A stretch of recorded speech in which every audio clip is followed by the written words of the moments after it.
Hey, well, kia ora, good afternoon, everybody. Pretty exciting day today.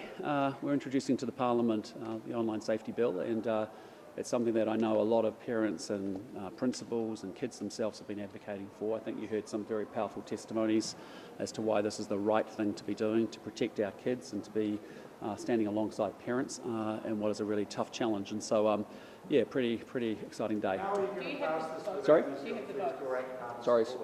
How are you going to pass this without New Zealand First and eight parties support? Well, again, we're introducing the bill to the House. We won't, with 11 days to go, to be honest, get a first reading in. It'll be something we have to pick up on the other side of the election. But I hope that many other parties will look at the bill and say, look, that's a really sensible proposal.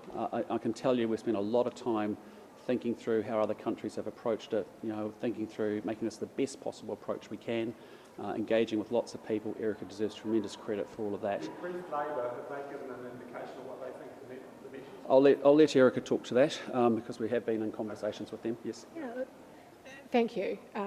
We are introducing a bill. Everyone will be able to see the bill. An extraordinary amount of work that went into it, and I've been working really hard with communicating with Labor over the last 5 months, multiple briefings, having complete access to my officials, multiple chances to read the bill, including handing over the bill, which was a bit of a process legally, last week for a whole week.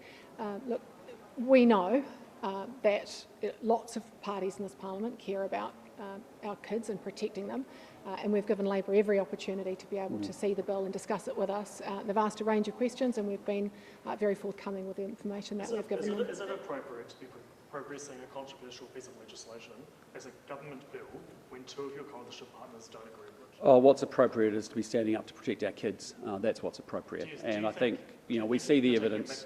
Sorry? Do you think you're taking a mickey of that No, not process? at all. Not at all. I mean, parties will form their own views around it, and that's perfectly reasonable, and coalition parties will do the same.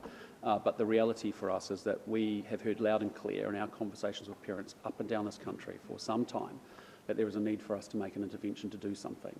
We had the same challenge, the same pushback in many ways as I alluded to in my remarks around the phone ban. A lot of people thought that was going to be impossible. It wasn't actually supported by... This is coming from within your own cabinet. For sure. But I'm just saying to you, we think this is the right thing to be doing, and it's the right thing to be doing to protect our kids. Cabinet operates by consensus. How can you say that you have the consensus of Cabinet to do this? Well, Cabinet has, in a coalition government, it's unprecedented. We're a three-party coalition, as you well know. We have mechanisms called agree to disagree, where parties can differentiate publicly. They can actually also vote against the bill as they wish as well. And so that mechanism is there for exactly that reason. But for us, this is about protecting our kids and making sure that we're doing everything we can to make sure that they're safe online. If you don't think you're going to get to first reading before the House rises, why not be absolutely sure that you have the numbers to pass it? Well, again, we're introducing it into the House. We're introducing it, it's coming at 4 o'clock today. And again, as I said, we've got 11 days to go. We've got a big legislative agenda. The reality is we're not going to get through to first reading. We've got the RMA to do. We've got a lot of important bills to get out the door. But then we'll pick this up on the other side of the election. But I think this is the right thing to do. And we're standing beside parents here who are wrestling with this issue and have felt out of control. We're standing beside principals here who have felt out of control. We're standing most importantly beside the kids who actually feel it's out of control as well. And so, I appreciate political parties will form their own views about it, but we've introduced it to the Parliament. We'll get to go through the election process. People can come back and weigh it all up, and we'll go through a normal process, first reading, select committee, second reading, third reading. And there's encouraging signs. We have spoken to some other parties, and all parties are aware of what we're doing. And the more parties that want to come on board, fantastic. I mean, for us, it's not a political thing. It's actually a Kiwi thing, and that's what this is really about. And that's what we really want the other parties to think about too. Why have you drawn the lines where you've drawn the lines? For example, why is online gaming carved out of it? And are websites like 4chan, which arguably can be much more harmful than the likes of Instagram and TikTok, are they included in the bill or not? Yeah, look, this is a first piece of legislation. It is extraordinarily complicated, and we wanted to make sure that we got it right, and so we're talking about social media and those platforms. There is nothing to stop future governments in the future to look at things like gaming, pornography, and other things that you have mentioned. But it is extraordinarily complicated, and for us, we wanted to make sure that we got this right, and that we also are in lockstep with other similar countries, like with Australia, the UK, the EU, and some states in America to make sure that we're all linking arms on this and all doing a very similar thing, but there's nothing to stop us bringing those into the piece of legislation. So you have to understand at the moment we do not have a piece of legislation that protects our kids online. Almost every other country we compare ourselves to has something like that. And this forms the basis of what we can use in the future. Sorry, Richard? Yeah. Why did you show the bill to Mr Peters only on Friday? I mean, how much good faith was involved in that? No, that's not true. We've shown it to all the parties in the coalition and different incarnations. He saw it on Friday. Yeah, well, I can let Erica talk to that because that's not the case. The bill has been circulated for a number of weeks. It's been with all parties. In fact, I offered New Zealand First a full briefing with my officials, which they accepted, so they certainly have had the Cabinet papers for a really long time. So just back to the question of what's in and what's out. Yeah. Some of the criticism will be that if you ban the likes of Facebook or Instagram, where these kids are already, they might look to go toward more of those dangerous platforms like 4G. So what can you do to stop kids effectively getting around a bill and going to more dangerous places on the internet? Can I firstly just say that when I talk to parents, from all the experiences that I've had, the harms that our children are facing are on social media. They are working out how to cut themselves using the blades of pencil sharpeners on Facebook and on TikTok and on Instagram. That's where they're seeing that. That's where we see our young people experiencing harms from. Of course, you'll always have that argument around the slippery slope, and the key thing is this bill sets a framework where we can include other things in the future. But the most important thing is the only reason that young people know about those other platforms is because of the social media they're on in the first place. You know, I want to come back to that main point. When I speak to parents around the country, from all the experiences that I've had, our kids are experiencing social media harm. That's where they're seeing these harmful algorithms that we are no match for. And the next question is, what if the Australians are learning a lot? If you're not going to get anything past this side of the election, why not pause, see what they learn, match it once they've got it right? Well, I think we have. I think we've been watching and observing very, very closely what's happening in Australia and other jurisdictions around the world as well. And we've actually been able to build in to our legislation, the learnings that we've seen.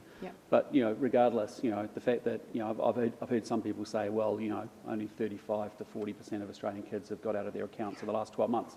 Well, it's 35 to 40% of kids that are now off their accounts. And actually what we're trying to do here is to make it the new normal. I mean, I was talking to some of the kids before and I was saying, I came through an era in schooling where actually you didn't have to have a bike helmet in primary and intermediate school.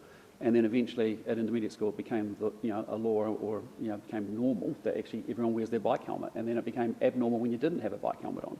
And it's no different here. So this thing is done through a continuum in the sense of yes, I've heard some people say, well, why would you bother if Australia's only got 40% of their kids off their social media accounts? Well, actually we bother because there's actually 40% of kids off their social media accounts. And if we're striving for perfect, that is the enemy of doing anything. And the same reason kids will always find ways around our alcohol laws, they find ways around our social media laws, that's to be expected. But we actually want to normalise this behaviour for the next generation that's coming. How are we going to enforce the financial penalties? I think the fact sheet talks about a percentage of the global turnover. Yeah. How are we going to get those platforms to actually front up and pay that money if they don't comply? Well, I think there's real, Erica talked about it, I think there's real power in the fact that we are acting in concert with many other countries around the world. There's probably, 20 that are in process, 42 in total maybe, that have sort of been working in the space. You're seeing a number of US states, whether they're Republican or Democrat states right now, are suing the big tech firms for those breaches. And actually the fact that we've generated 10%, I think, of global revenue is actually a very sizable way in which all jurisdictions, locking arms together, actually stand up to big tech and send a message very clearly. If I'm a CEO of one of those big tech firms and I have a whole 42 countries that have a similar framework and a similar approach, I'm paying attention to that, and that's the way that we get their attention. Do you expect Meta is actually going to pay up 10% to New Zealand if it fails to comply? Well, again, we're part of a global network of countries with similar legislative frameworks in place, and that's what we're working towards. I'll let Erica finish up. There's anything else to say? Yeah, and the Prime Minister's exactly right. When we looked at Australia, the UK, the EU, we looked at what they are doing, and if you look at the EU and the UK, they are doing very similar, 10% or 6% of global profits. But that's at the very top end you're talking about. There is a range of interventions right down to warnings and education at the very start that work their way up to something like that. But it was really important for us to be in lockstep with everybody else, because I can tell you something right now for free. Meta is not getting out of bed for $100 million. They're probably not even getting out of bed for $200 million. And they know that, and so do all of the other countries, which is why we're... Is Meta really going to take notice of a warning from a regulator? Well, we are making sure, like I've already said, that we're in lockstep with every other country, because Australia are doing exactly the same, the UK, the EU, 42 countries around the world, all looking at linking arms, and we are part of a global movement to protect our kids. This comes back to those people in that room in there, the health professionals, the education professionals, and the young people, who will tell you about the harms that have been caused by social media, and that's why we're doing it. And can I just say, sorry, I just want to add to that, which is that, I would encourage you, go sit down with some of these young people. You saw a really powerful video with, Erica talking to young people.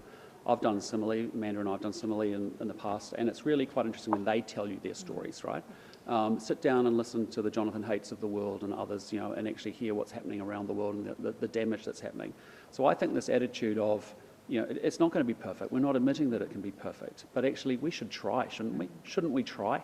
I mean, isn't that what we're here to do? Yeah, sorry. If you're imposing a financial penalty to this, as you said before, Yep. these are some of the most well-financed companies and agents in the world. Yep. How does it not just become the cost of doing business in these jurisdictions? Like, even though it's quite a large fee, we know that they fight these cases in court for a long time. Is there any alternative way that you can sort of seek a country or seek retribution for? I'll let you talk. Yeah, you can already see this playing out overseas. You can see those 26, I think it is, states in America, bringing Meta in cases to court with huge potential financial implications. Going back to what we said earlier, it is all about being in lockstep with everybody else. That is going to be the key to our success, which is why we worked so closely with the Australians to make sure that the penalties, the definitions, we did make some tweaks because the Australians didn't quite get everything right, and some of the things now actually they're going back and doing what we're doing. But the key thing for us is all to be on the same page, because you're right, they don't give a damn about our kids, and they will pay, which is why it was so important to have that percentage of global profits, and we're in lockstep with other countries on that.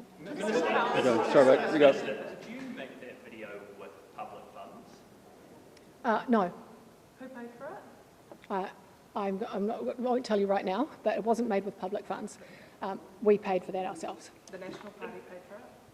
We paid for it ourselves. Can I clarify that it was the National Party that paid for it? I didn't ask the National Party head office for any funding. It wasn't paid for by the Mowbrays? No, it was not paid for by any of the people out there or any of the... Are you going to distribute it on social media? It's already on social media. The full one will be, yes, eventually. Hey guys, we'll take 3 more questions. Right, Prime Minister, Henry. when the Greens proposed their moratorium on AI data set consenting, you said that kind of rule would scare off investment, that was totally the wrong message to send to tech investors around the world. You're now proposing a 10% of global revenue fine on them. Do you not think there's a chance that some of these companies pull out of New Zealand? No, we are aligned with many other countries that are wrestling with the same problem. This is a global issue for all parents and kids and governments around the world. And as I said, we've worked really hard because we've actually been a fast follower. We haven't actually been out front leading. We've actually had the benefit of actually seeing how other jurisdictions do it. And I think having common legislative framework is actually very important. Is a $35 billion fine if like a New Zealand court is ever going to pound hand down? Because that's 10% of creditors' local revenue. Well, I'm just saying to you, we're building a common legislative framework across the world to make sure that we can send a message to those powerful tech companies to say you have to take these issues seriously. I would say when you see a collective of 42 countries that have similar legislative frameworks, ultimately, that is the sort of signal that actually you take. You'll go, I'll do something about it. I'll actually change it. I'll actually listen to that, and I'll do something about it, as they should. Okay, 2 more questions. Ethan. Ethan. Once this legislation is enforced, we will be in a situation where there will be age-checking systems on YouTube, but not on pornography sites. There's going to be a long time before this legislation comes into force. We've got an election, a select committee process. Is it something that you will look at to include in the legislation further down the line? But as I already said, the key thing for us in this piece of legislation is looking at social media. There are other harms online. This bill gives us the framework and future governments to make their own decisions. We wanted to get this right. As you can see, it's very technical. We wanted to get this right. And then we have, the very first ever online child safety piece of legislation that we can use in the future. But right now we're focused on the harms Let's of get this social done and media. let's get it right, let's get it working, let's get it out there and actually happening, and then we can talk about what comes next. Sorry guys, hang on, stop. Are there any more questions on the announcement today, and then we can go to issues of the day? Yes. How long would you expect the regulator to be set up? Sorry. How long would you expect it to take to set a regulator up? You previously talked about that's kind of the building block needed before you can even enact any penalties. So how long are we talking here? Look, it's going to take some time for us to get the bill through. It's going through a full select committee process. We want to make sure that we're not truncating that. And we'll want to go out to the public to hear what they have to say, and there may well be improvements to the bill. We've already set aside some funds in this year's budget to provide for that regulator, but we know we can get the regulator up and running before the end of next year to make sure that it gives us enough time to bring in the regulator when the legislation is approved. Okay, 2 more questions on the announcement, then we'll move on. Have you had any pushback from the tech companies so far? I've met with some of the tech companies and they make all the same excuses that you would expect them to make. Oh, but we're trying. Oh, but there's worse things out there, at which point I say, what, worse than learning how to self-harm on your platform? At which point, they sort of walk out with their tail between their legs because they know the harms that their platforms are causing. So, I expect that they will come out in the next few days. Okay, Tom, we'll go one last question on this Yeah, announcement. on the subject of digital ID, somewhat to Ethan's question, Yeah. is it right that someone who is, be it 50 or 60 years old, would need to submit their ID to be able to join a social media platform? You reference in your fact sheet about Leon, who doesn't want to give his ID details, and instead we need to give his credit card details to set up an account. Why should he have to do that? Look, there's loads of different things that you can do to assure your age, that you are over 16. Many different things, as I've already mentioned, like you say, credit card details, your email, your phone account. Age There's of your account. whole range of things. For most people, they won't have to do anything because they're already on social media. So there'll be nothing there. It was really important for us. I think you're safe. I think that the key thing was important for us was to say that they cannot ask for identity alone. They've got to be a whole range of things. And we see overseas it's working quite well. Just one last quick technical one. The EU model has more of a duty of care model where it says that the platform itself needs to take steps to make sure that its platforms it's working are not harmful rather than the content. Can you explain what sort of approach you took to that and why this one is a little bit different? Yeah, look, in this bill, as the first step, in lockstep with Australia, we're asking social media companies to recognise and tell us what their harms to children are, all children. So that is your endless scrolling, your notifications, your harmful content, the algorithms, all of those things are designed to keep young people scrolling are potentially harmful.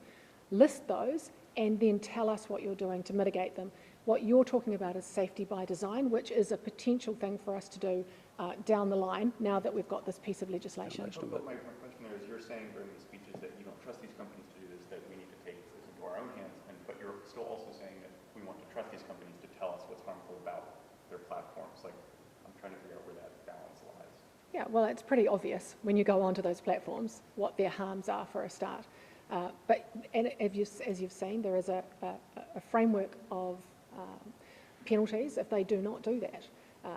But again, it comes back to why are we trying to do this? The most important thing is not only the age restriction, but changing social media's behaviour. Yeah. And we've modelled this on what Australia are doing. List your harms, show us what you're doing to regulate them and mitigate them.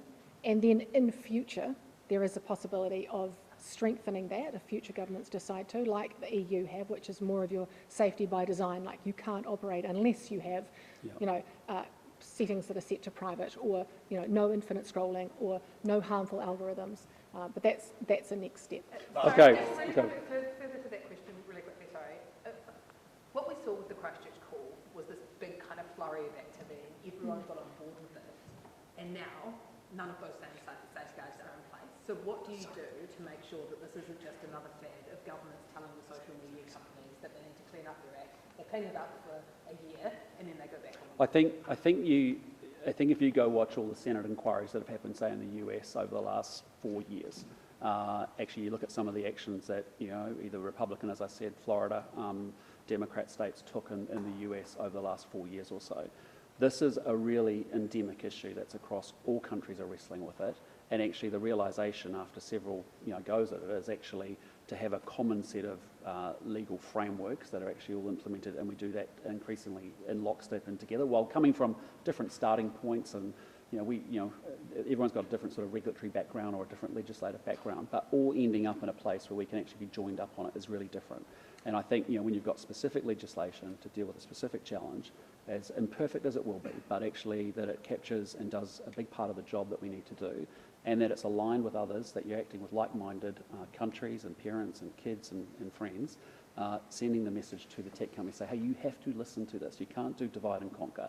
There is some power in a weight of countries acting together in the way that they are. And I think, and these are very specific bits of legislation, I'd say, put it to you, than what I saw observed through the Christchurch course. This is very specific stuff, and very consistent principles are being brought up across different jurisdictions. And just on another Yeah, so we'll leave that topic. Are we all good? The Labor sent out a letter with more than 70 questions it has about the bill.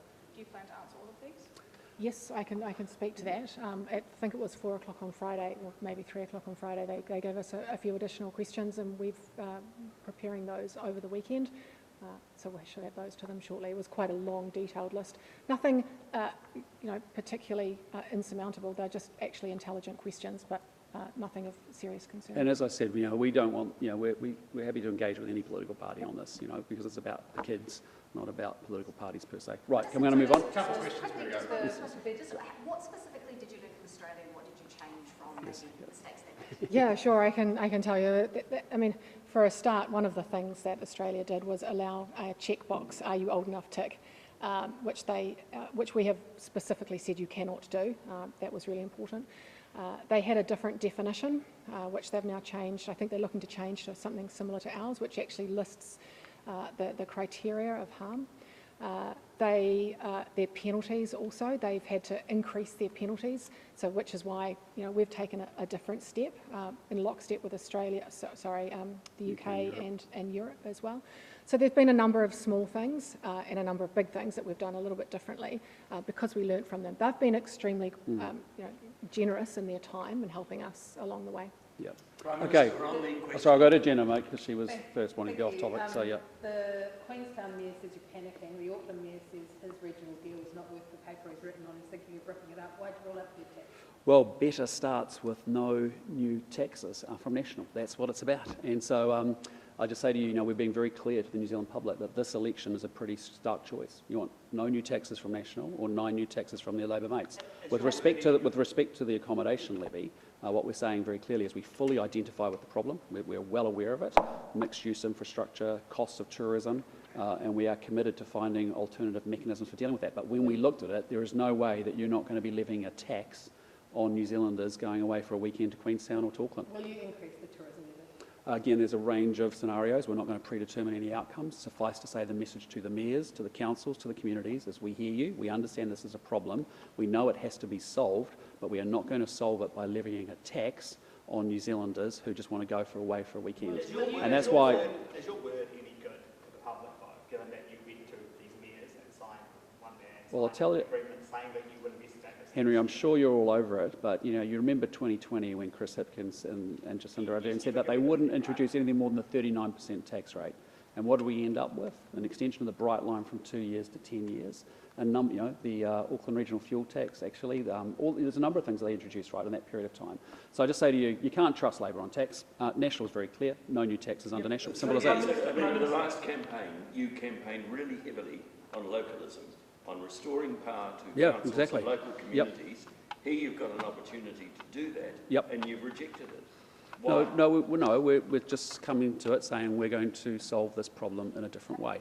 It's going to be a different solution to the problem that currently exists. And so it's a solution you're imposing, not a solution that the local councils we had a commitment to explore an accommodation levy in 2027. That was the commitment the government made. What we're saying is when we look at that, we cannot see a way in which you don't end up levying a tax on New Zealanders. And we're not prepared to put a tax and a cost on Kiwis who just want to go away for a weekend and end up getting hit with that.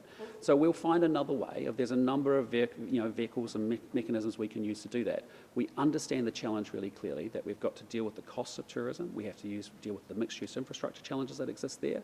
And there's a number of ways that we think we might be able to do that. We'll do that as we do that on the other side. Will councils be able to get the same level of revenue, and if not, you're introducing rates caps on them, how does this pay for anything? Well, again, rate caps is actually very important, so you don't have increases in fees and charges, which is really important across New Zealand. But that's correct, and this is a government that does believe in infrastructure. This is a government that actually gets things done, doesn't just talk about doing things. And so what we're saying to you is that we think there's mechanisms and mechanics that we can deploy that actually deal with the challenge, which is infrastructure challenges that they have, where there are real pressures. I'm not going to predetermine those outcomes. You know yourself, there's a range of it. Sorry? There's lots of different ways we could come at the problem, but there's a different set of solutions. I'm not going to get into that. I'm not predetermining that. But what I want you to be crystal clear about. What you can be crystal clear about is there's going to be no new taxes, no new levies. Sorry? Will you put a fee on the Great Walls? Sorry, there's no new taxes, no new levies from National. And just go compare that list of, just a capital gains tax, an inheritance tax, a wealth tax, a gift tax, a land tax, an increase to 45% income tax, actually a business tax taking $5 billion off small business up and down the country. You know what I mean? Where does it stop? I'm telling you, that is not the answer to New Zealand. It's a very simple choice this election. It is spend more, tax more, borrow more. Better starts with no new taxes from National, not 9 new taxes from Labor and its mate. So it's a lovely slogan they've got. It's a wonderful slogan, but I just say to you, it's better used that way. Will anyone pay more next term under National than they're currently paying right now in tax to the government? We're being very clear that we're not introducing any new taxes. I cannot be clearer. No new taxes versus 9 new taxes from Labor and their mates. Okay, team, I think we're done. Thank you so much. Appreciate it so much. Take care. Have a good day.